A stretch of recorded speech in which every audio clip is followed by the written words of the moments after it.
एक दिन गौतम बुद्ध अपने शिष्यों के साथ एकदम शांत बैठे हुए थे। उन्हें इस प्रकार बैठे हुए देख शिष्य चिंतित हुए कि कहीं वह अस्वस्थ तो नहीं है।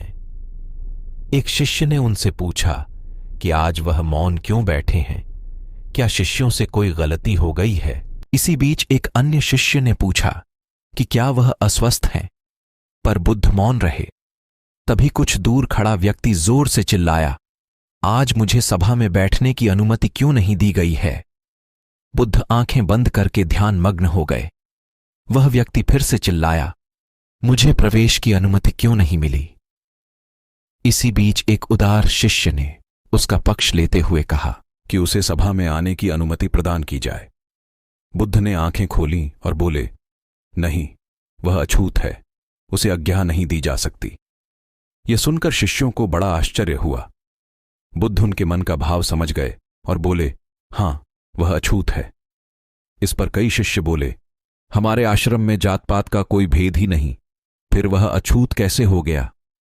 तब बुद्ध ने समझाया, आज वह क्रोधित होकर आया है। क्रोध से जीवन की एकाग्रता भंग होती है।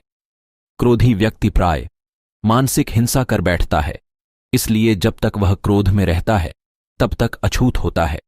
इसलिए उसे कुछ समय एकांत में खड़े रहना चाहिए।